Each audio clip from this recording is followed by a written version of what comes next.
The gavel fell like a guillotine, severing the Hawthorne family from their dignity. In the opulent Manhattan courtroom, Ava Monroe.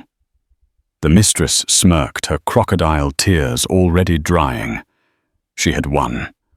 The DNA test was conclusive. Her son was a Hawthorne, and $1 billion fortune was now hers to claim. The billionaire's widow, matriarch, stood frozen. A pillar of Chanel-clad ice, her children shattered beside her. But what none of them knew was that the dead man had one last move to play. In a dusty law office, a single letter sealed with wax and bound by one instruction to be opened only after the verdict was waiting. And inside that letter was a truth far more scandalous and a secret heir far more shocking than anyone could ever imagine. Conrad Hawthorne, a man whose name was synonymous with five-star luxury and cut-throat business acumen, had not died quietly. He had slipped away, not in one of his own penthouse suites overlooking Central Park, but in a sterile white hospital room, the rhythmic beeping of the heart monitor, the final monotonous applause to a life lived at a roar. His death at 72 created a power vacuum that was felt from the boardrooms of New York to the exclusive ski slopes of Aspen. He left behind a global empire, Hawthorne Hotels, a wife of 45 years. Matriarch, 2 grown children, Adrian and Catherine, and a scandal that was about to erupt with the force of a dormant volcano. Matriarch Hawthorne was the archetypal society matriarch, a woman carved from New England granite and polished by decades of navigating the treacherous currents of the city's elite. Her silver hair was always impeccably styled, her posture ramrod straight, her grief a private, well-guarded fortress. She had stood by Conrad through hostile takeovers, market crashes, and his own insatiable ambition. She had co-built the empire her quiet elegance, the perfect foil to his brash genius. She had known about his indiscretions, of course. In their world, they were a regrettable, almost expected cost of doing business. But this last affair was different. This was Ava Monroe. Ava was not a fleeting dalliance. She was a former concierge from the flagship Hawthorne Plaza, 30 years Conrad's junior, with eyes the color of ambition and a backstory that changed with her audience. She was clever.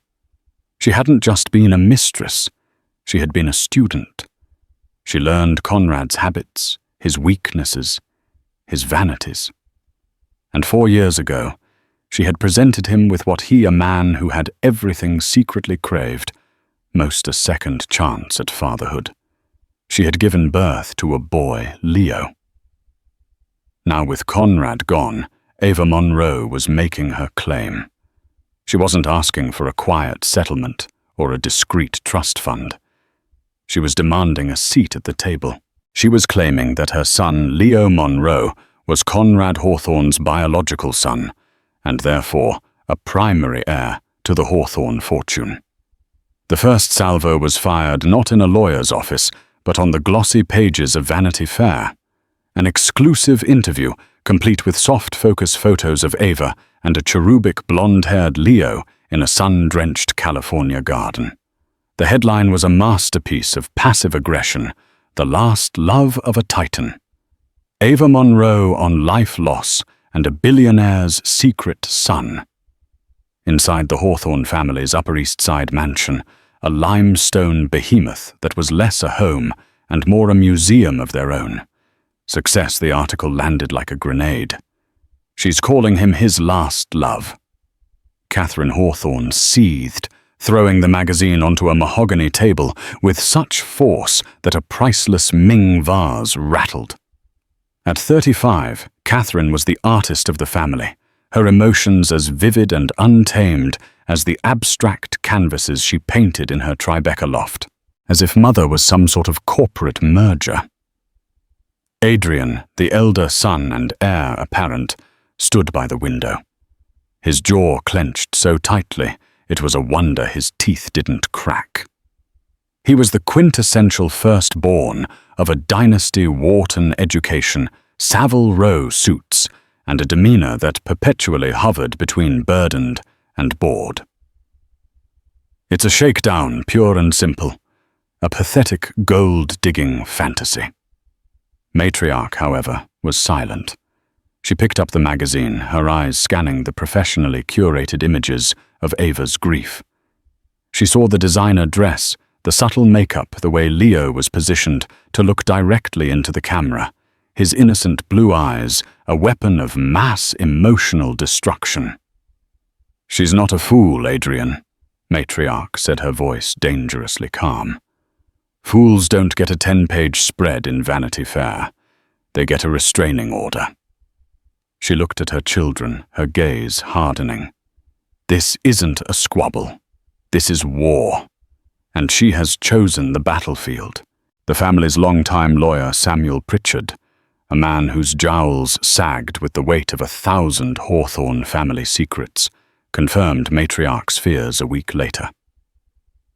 They were gathered in the mansion's library, a room panelled in dark wood and smelling of old leather and regret. Her legal team is from Kirkland and Ellis. Pritchard announced, adjusting his spectacles. "They're not ambulance chasers. They've filed a petition to the surrogate's court to establish paternity. They claim to have evidence." "What evidence?" Adrian snapped. "A few holiday photos from St. Bart's. A gaudy diamond bracelet." Pritchard cleared his throat, a sound that always preceded bad news. "They claim to have a DNA sample, Adrian. They're alleging Conrad agreed to a paternity test shortly before his last hospitalization." The room fell silent. Catherine sank into a leather armchair, her face pale. Adrian stared at Pritchard, disbelief warring with fury. Matriarch alone remained impassive, her hands folded in her lap. Conrad would never have agreed to that. Matriarch stated, her voice unwavering. He was careless, but he was not a complete idiot. He knew what it would mean. They have a story for that. Of course, Pritchard sighed, that he wanted to do right by the boy, that he was planning to amend his will. It's all hearsay, but it's compelling hearsay. Ava will cry on the stand. She'll paint a picture of a dying man desperate to legitimize his son, and a jury will eat it up with a silver spoon.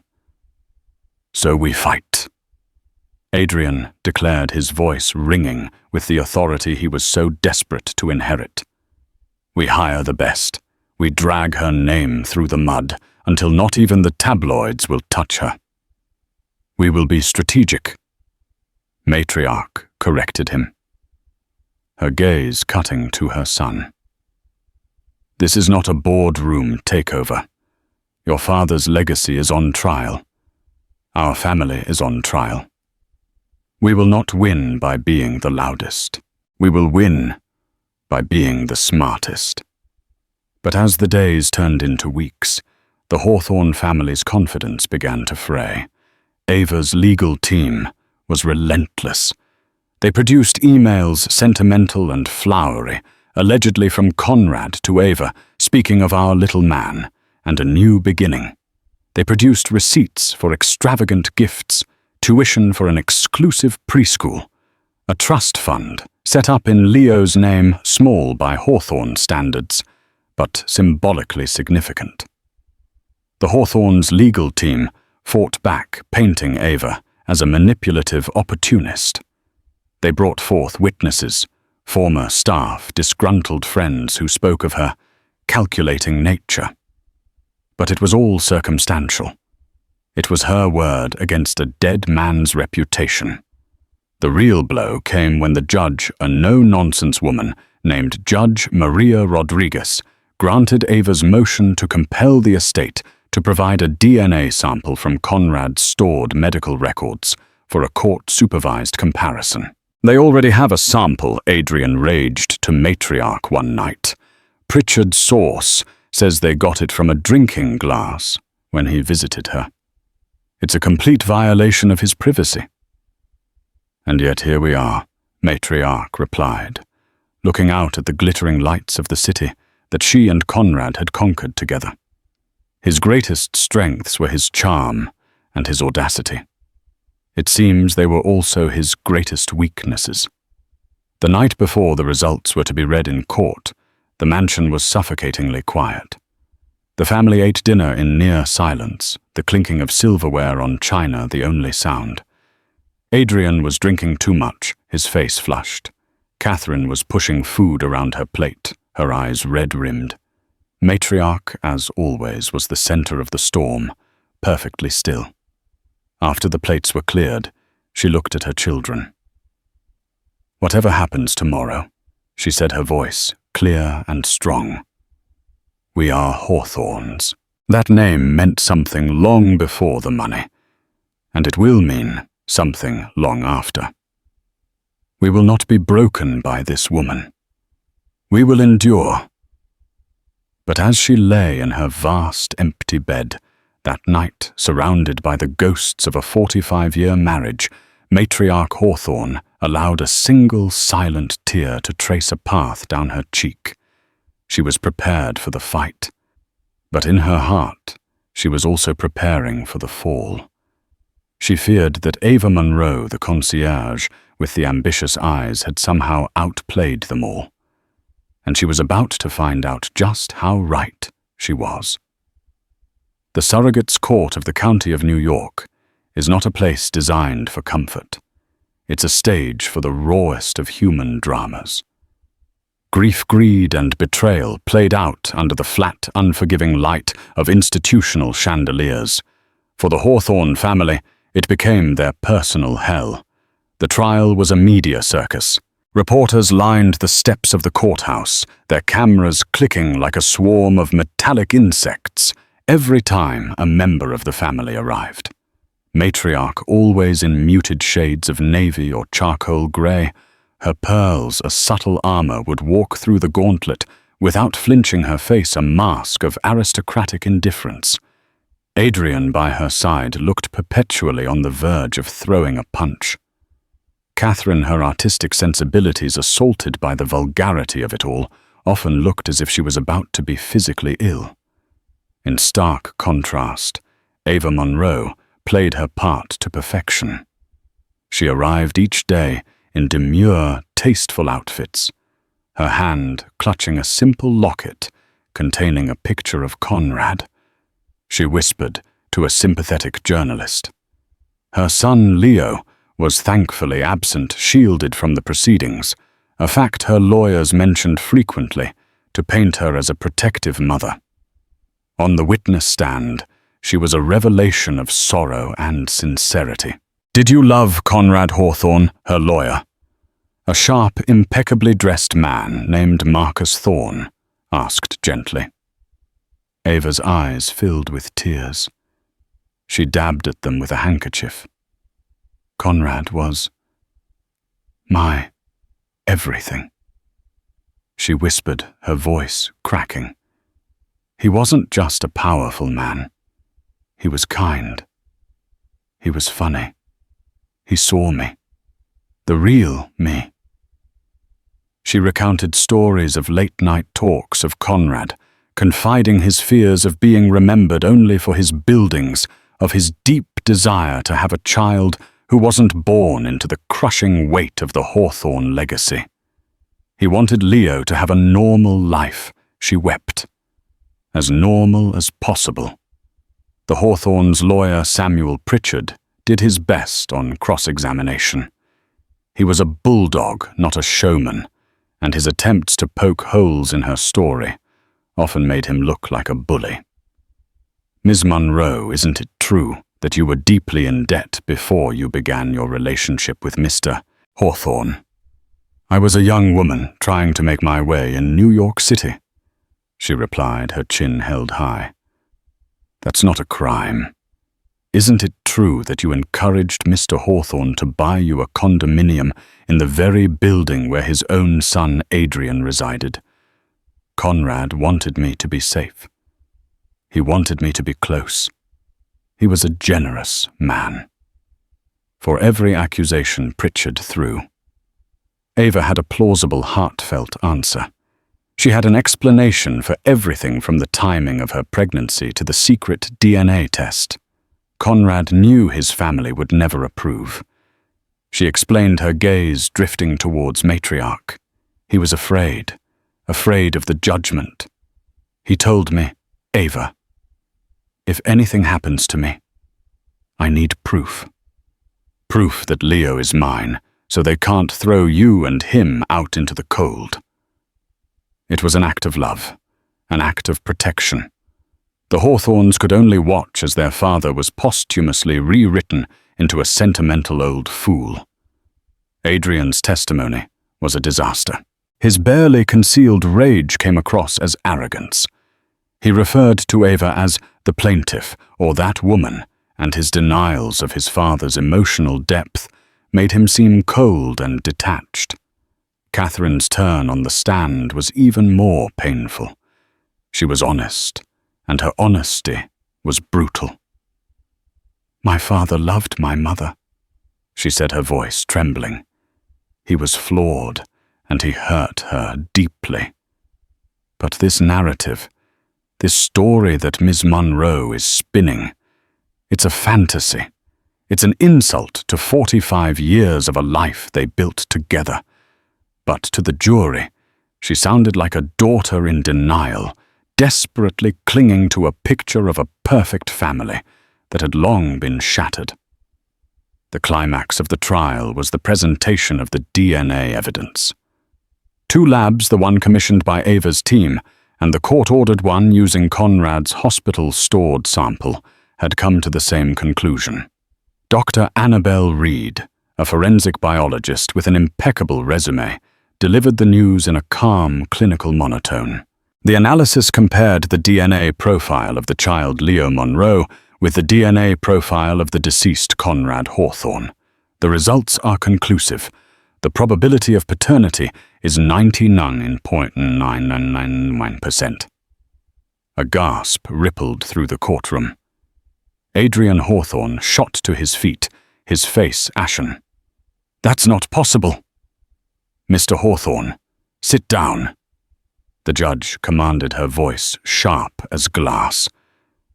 Matriarch reached out and placed a hand on her son's arm, her touch firm, pulling him back into his seat. She did not look at Ava. She did not look at the jury. She stared straight ahead. Her regal composure, the only thing in the room that didn't seem to be crumbling. Ava Monroe, for her part, bowed her head and began to sob. Not the theatrical tears of her earlier testimony, but deep, shoulder-shaking sobs of what appeared to be profound vindication and relief. Her lawyer put a comforting arm around her. It was a perfect tableau. The wronged woman finally given justice. The closing arguments were a formality. Marcus Thorne painted a picture of a modern love story of a powerful family trying to disinherit an innocent child. Samuel Pritchard argued a case of sophisticated fraud, but without concrete proof, his words sounded like the desperate stuttering of the vanquished. It took the jury less than a day. When they filed back in, their faces were grim, but resolute. The foreman, a middle-aged man in a cheap suit, stood and cleared his throat. On the matter of the petition to establish the paternity of Leo Monroe, he began, his voice echoing in the silent room. We, the jury, find in favor of the petitioner, Ava Monroe. The sound that escaped Catherine was a choked cry. Adrian looked as if he'd been struck by lightning. For the first time, Matriarch's mask slipped. Her eyes closed for a fraction of a second, a flicker of immense pain and weariness, before opening again, as defiant as ever. Across the aisle, Ava Monroe, was hugging Marcus Thorne, her face buried in his shoulder. Then she looked up, her gaze sweeping past the defeated faces of the Hawthorne children and landing for one triumphant moment on Matriarch. It was a look of pure, unadulterated victory. The concierge had toppled the Queen. The gavel fell. "This court is adjourned." The aftermath was chaos. Ava, flanked by her lawyers, walked out of the courthouse into a sea of flashing cameras and shouted questions. She was poised and gracious in her victory. This was never about money. She said, her voice thick with emotion. It was about a father's love and a son's birthright. Today, the court has honored Conrad's final wish. My son is a Hawthorne.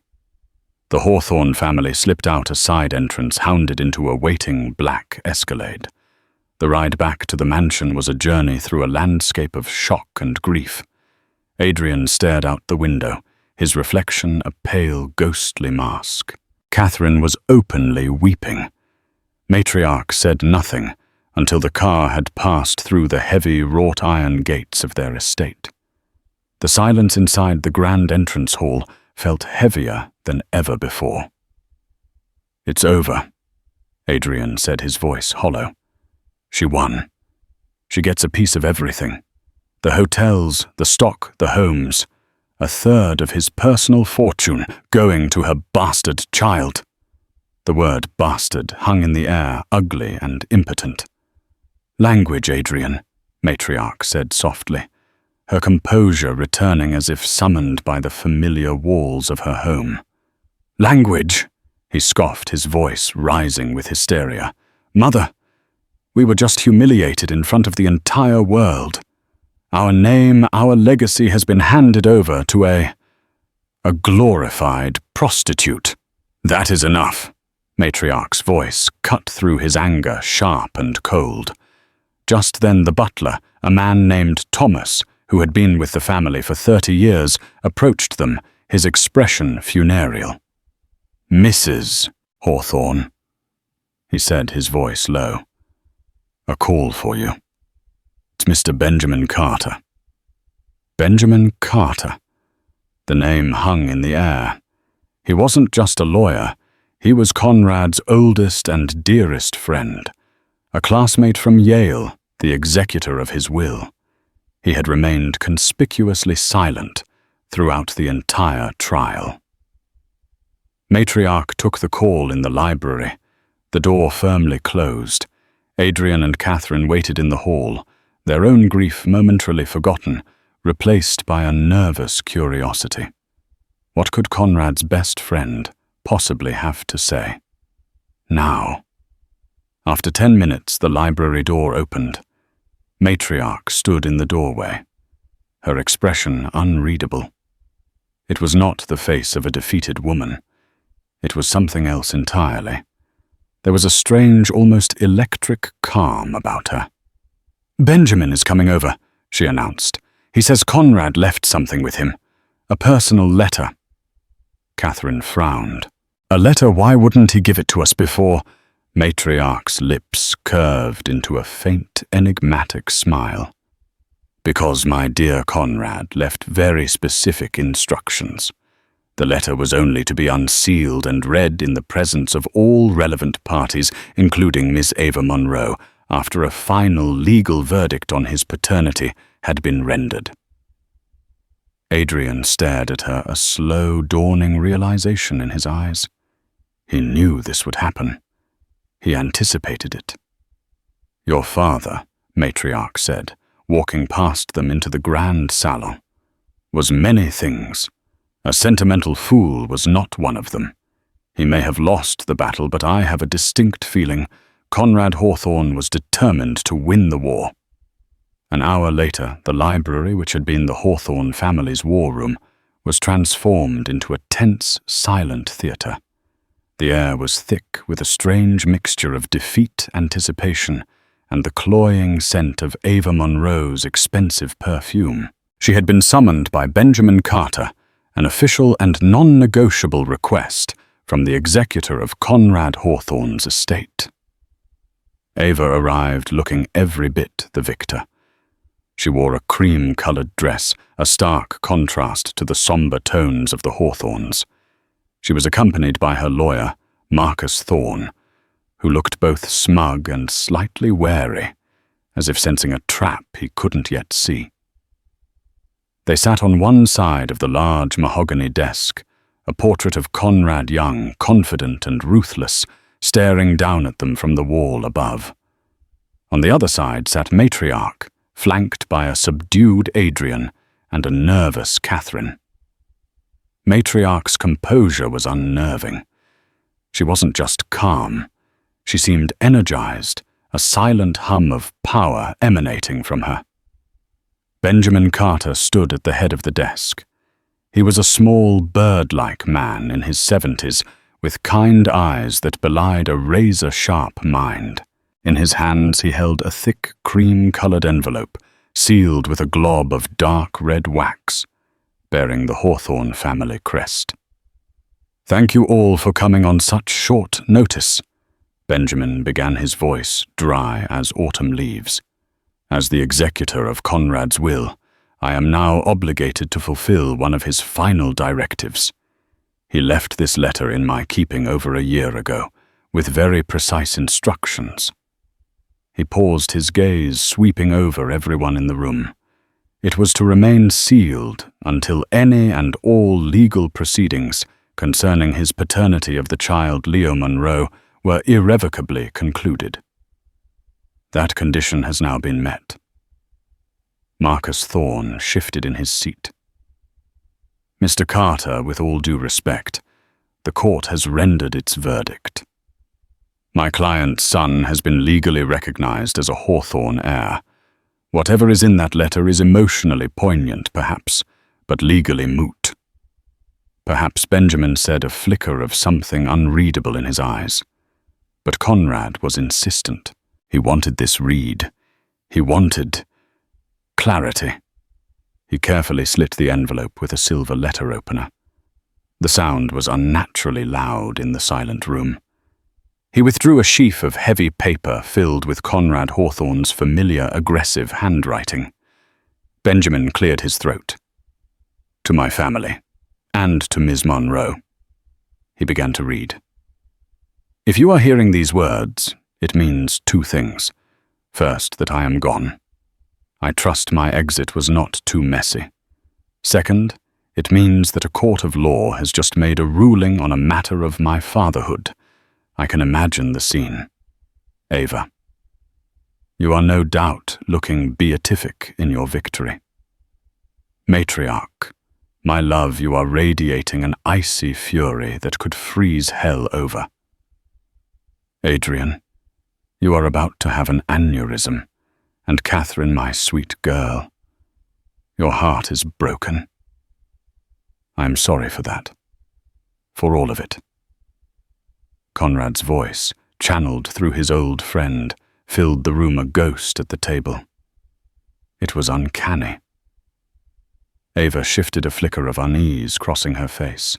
"Let's start with you, Ava." Benjamin continued reading.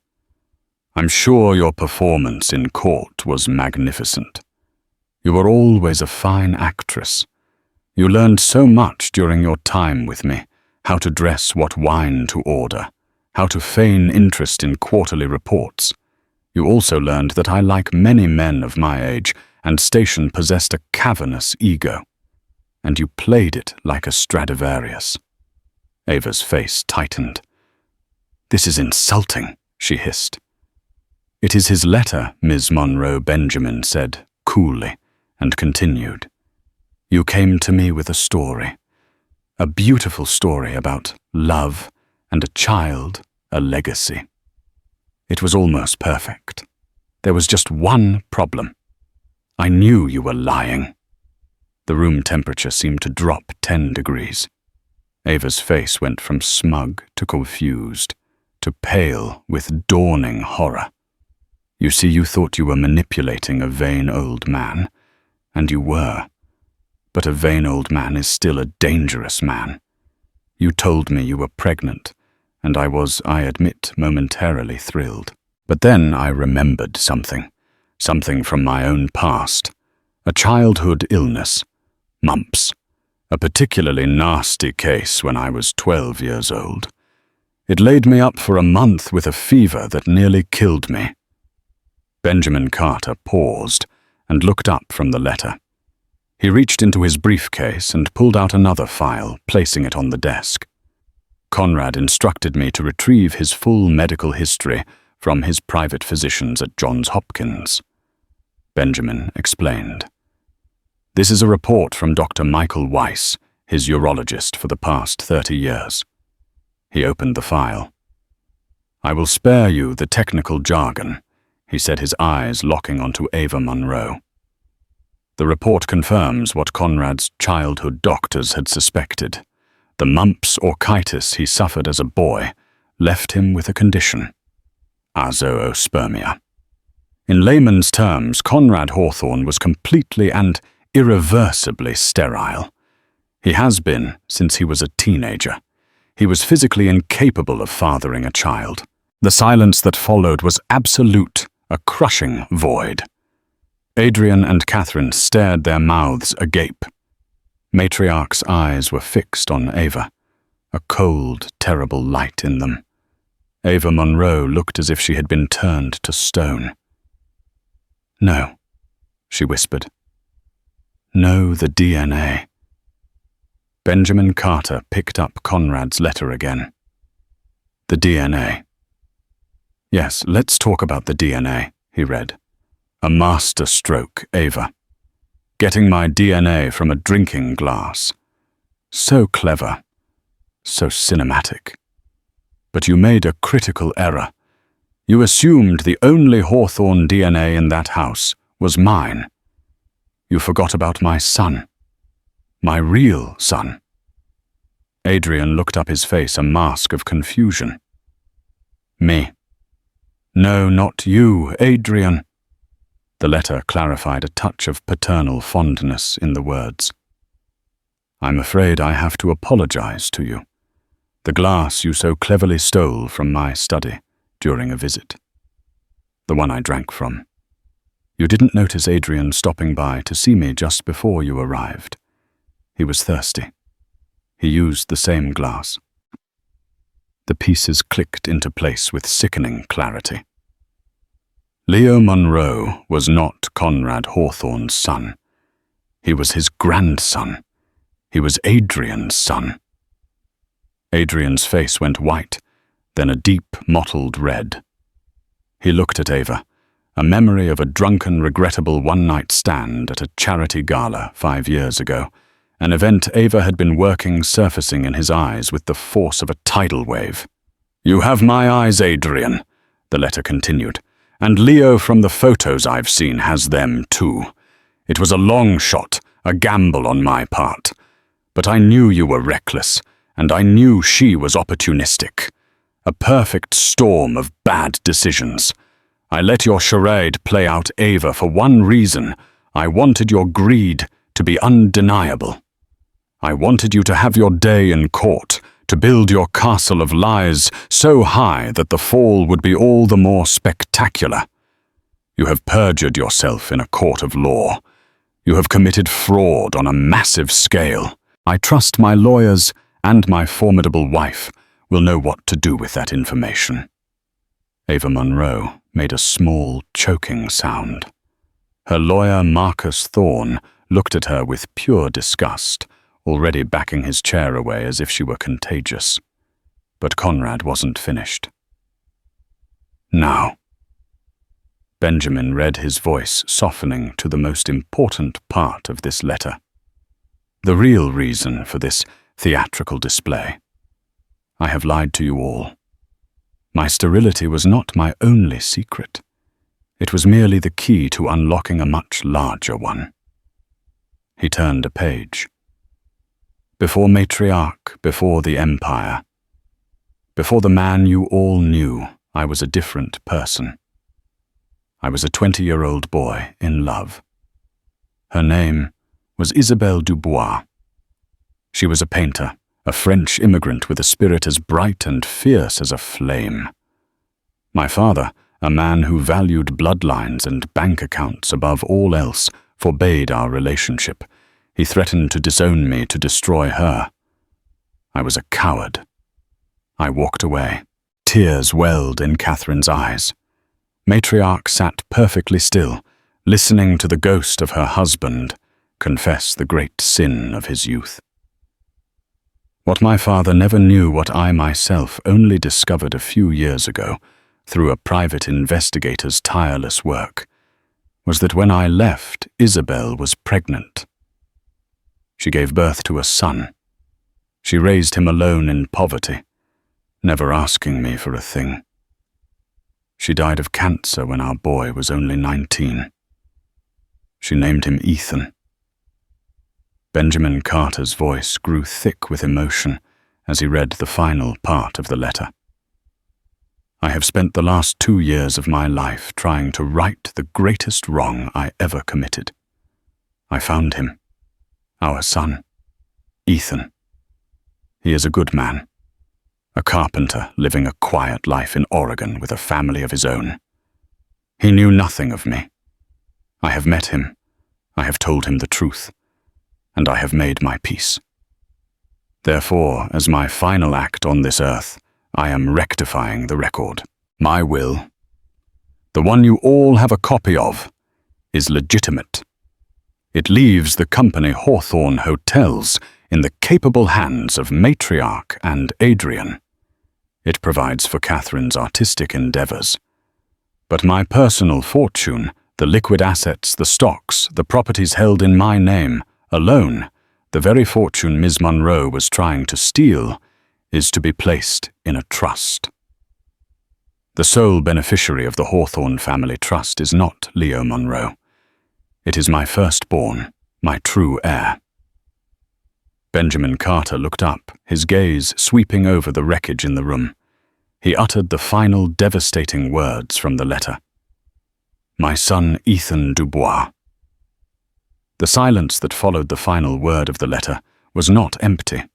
It was a vacuum sucking the air from the room, filled with the deafening sound of multiple worlds shattering. For a long, suspended moment, no one moved. They were figures in a ghastly tableau of shock, each trapped in their own private sphere of disbelief. Ava Monroe was the first to break, and she broke completely. The carefully constructed facade of the grieving lover, the vindicated mother, crumbled into dust. The color drained from her face, leaving a pasty grey mask of pure horror.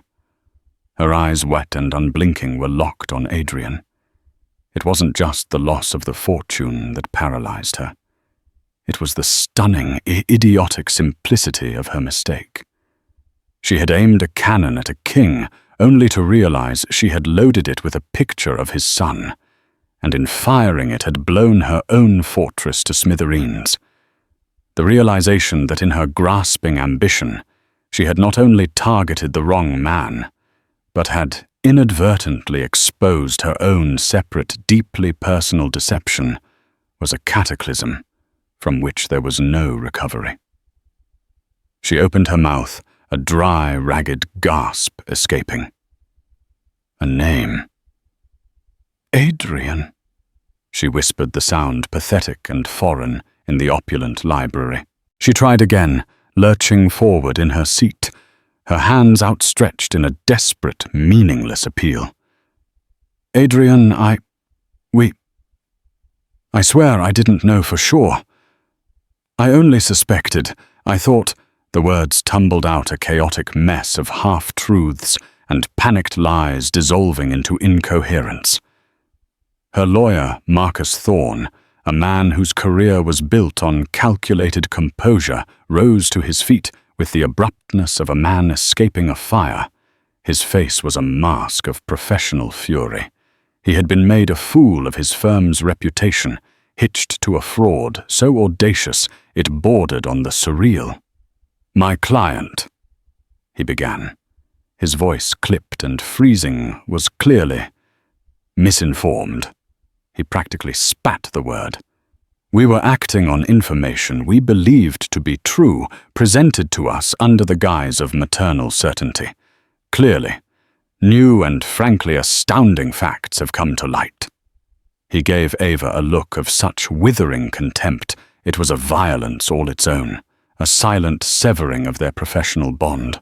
He gathered his pristine leather briefcase, a symbol of a world she could no longer access, and walked out of the library without a backward glance, leaving her to face the executioners alone. His departure snapped the spell. Ava, now utterly abandoned, scrambled to her feet, her expensive dress looking cheap and garish in the solemn light. "Adrian, please," she cried, her voice rising to a shrill, desperate whine. "He's your son. I was going to tell you someday."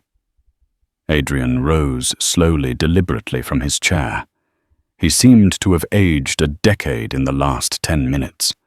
The hot, impotent rage that had consumed him for months was gone, scoured out of him, leaving behind a chilling, hollow emptiness. He looked down at her, at this woman, who had orchestrated his family's public humiliation, and felt a terrifying calm. "You used my father's memory to sell a lie," he said, his voice quiet, each word a perfectly polished stone of condemnation. "You used the court system to try and steal his legacy, and you used a child, my child, as your primary weapon. There is no someday for people like you, Ava. There is only now, and now is over." He didn't raise his voice. He didn't have to. The finality in his tone was absolute. He turned his back on her, the gesture a complete and total dismissal, and walked out of the room, each step heavy with the weight of a betrayal he was only beginning to process. Now Ava Monroe was alone with the one person she had truly sought to conquer matriarch Hawthorne. All the fight, all the artifice had vanished. She was no longer a rival. She was a bug under a microscope. Matriarch had not moved. She sat in her chair, a queen upon her throne, and simply watched the lesser woman disintegrate. She had endured the sneers, the tabloid headlines, the pitying looks, the agonizing spectacle of her husband's name being dragged through the mud, all for this.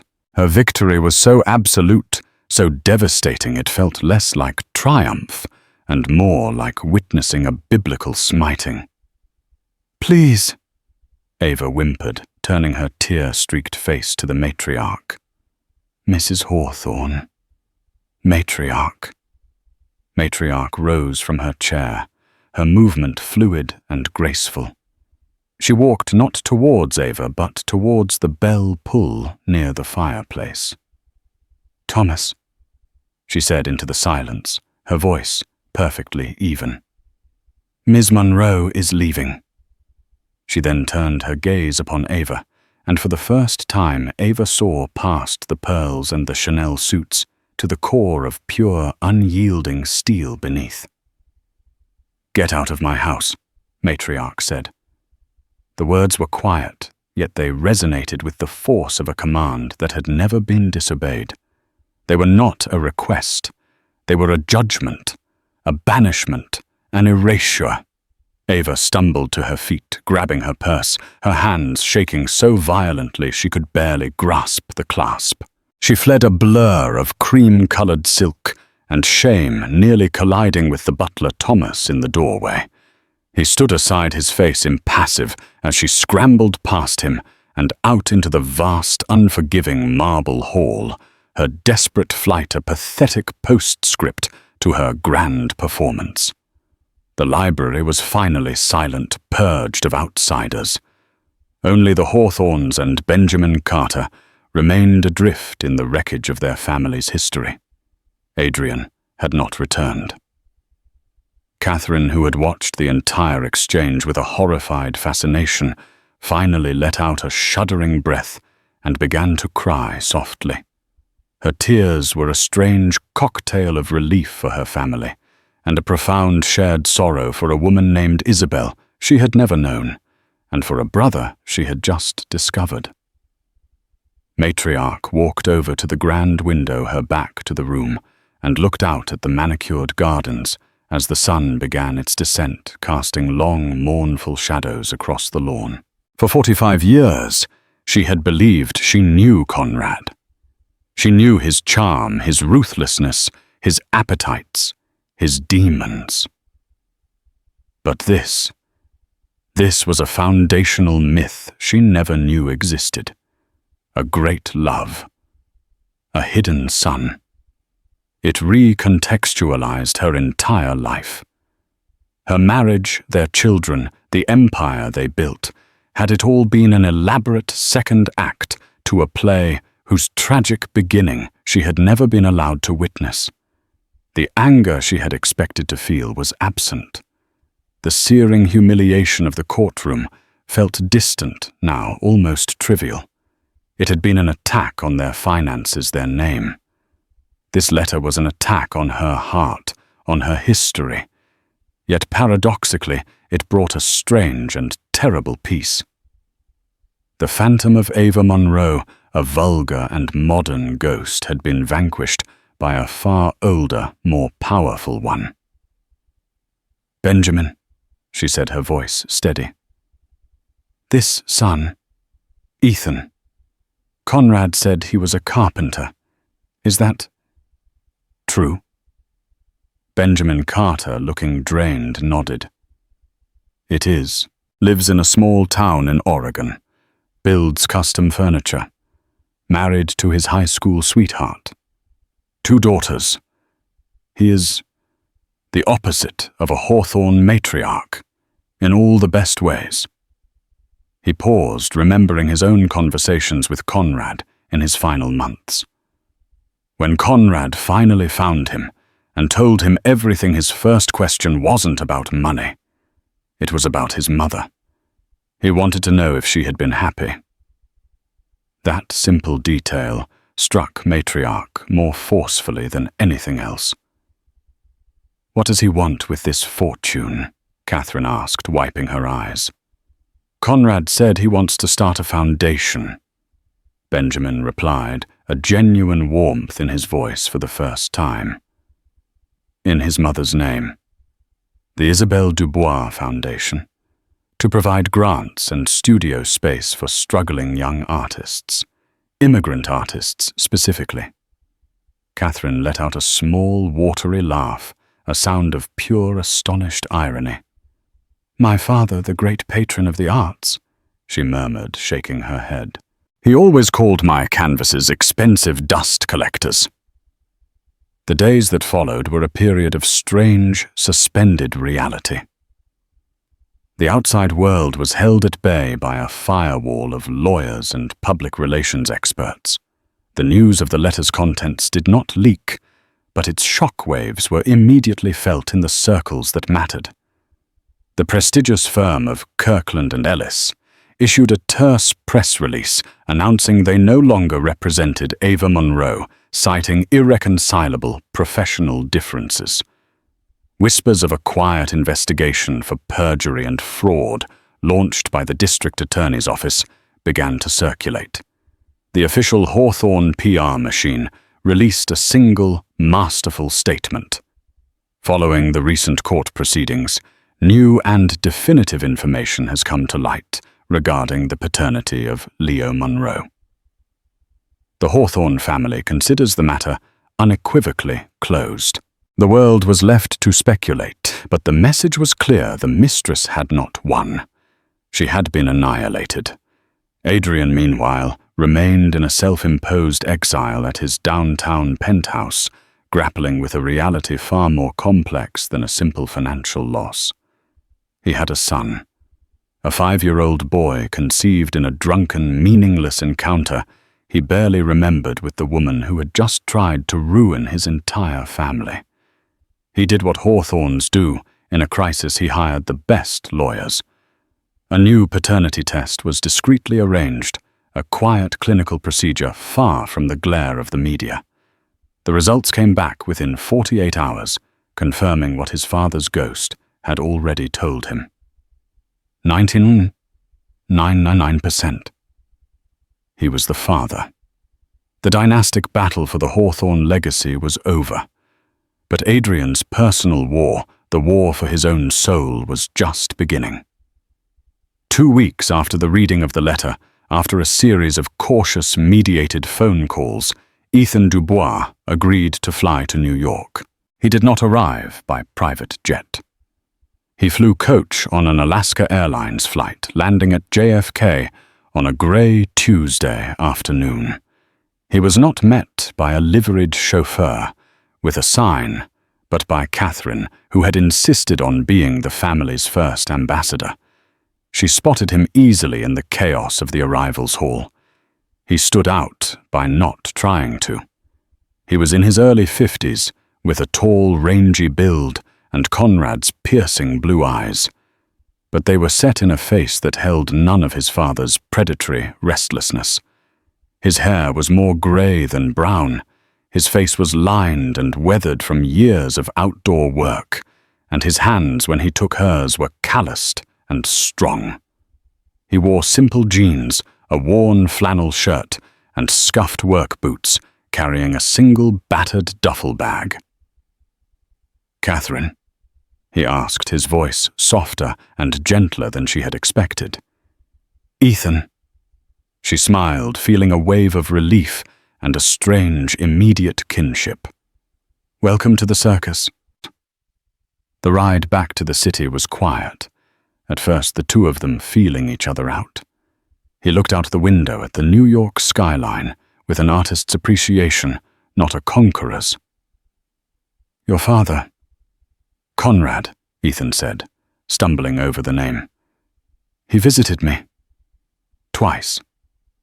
The second time, he knew he was sick. He seemed sad. He was a professional at being sad when it suited him." Catherine said, a touch of her old cynicism returning. Ethan looked at her. "No," he said gently. "This was different. It was quiet. He just wanted to talk about my mom. He wanted to know what she was like, as a mother." This simple statement disarmed Catherine, cracking through her defenses. She realized this man didn't just represent a secret. He represented a different version of her father, a man she had never known. The formal meeting took place in the grand salon of the mansion. It was achingly, excruciatingly awkward. Ethan stood in the middle of the vast room, his hands shoved in his pockets, looking at the silk wallpaper and priceless art with a polite, detached curiosity. He was not intimidated. He simply did not belong, and he knew it. Matriarch was the first to approach a deliberate act of leadership. She had spent 2 weeks dissecting her own feelings, cycling through anger, grief, and a strange, grudging respect for her dead husband's final masterful play. She looked at Ethan, searching his face for Conrad, and found him in the set of his jaw and the color of his eyes. But everything else, the quiet strength, the lack of pretense, was clearly from the woman named Isabel. "Mr. Dubois," she began, her voice formal. "Ethan, please," he said, offering a small, shy smile that transformed his face. "And you must be matriarch. I'm very sorry for your loss, and I am truly sorry for all of this." He gestured vaguely, a motion that encompassed the room, the scandal, the entire tangled mess of their lives. That simple, genuine apology was a battering ram against her formidable composure. "Thank you, Ethan," she said, her voice softening more than she intended. "Conrad described your mother in his letter. She sounded like a remarkable woman." "She was," he said, a universe of love and old grief in those 2 simple words. Adrian arrived last, entering the room like a man walking into his own sentencing. He had seen a photograph of Ethan, but seeing him in the flesh was different. This was the man who had, without lifting a finger, inherited the personal fortune Adrian had always assumed would one day be partly his. This was the living, breathing proof of his father's deepest secret. Resentment warred with a begrudging curiosity. Ethan met his gaze directly. There was no judgment in his eyes, no hint of triumph. "Adrian," Ethan said, breaking the silence and extending a hand. "It's good to meet you. I hear we might have a nephew in common."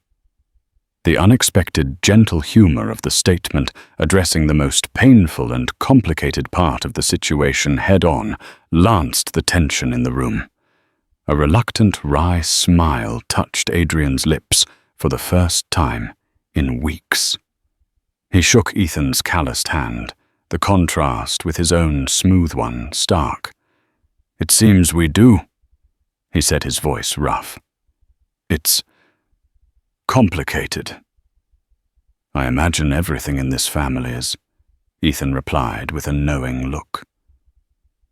That evening, for the first time in what felt like an eternity, the family had dinner together, this new, strange, fractured version of a family. Ethan, coaxed by Catherine, spoke about his life in Oregon, his wife, Sarah, his 2 teenage daughters, his passion for the grain of wood and the scent of sawdust. He asked Catherine about her art, not as a hobby, but as a craft. He asked Adrian about the challenges of running a global hotel empire in a changing world. He listened. He did not belong in their world of hostile takeovers and social warfare, and he had no desire to. He wasn't a rival or a threat.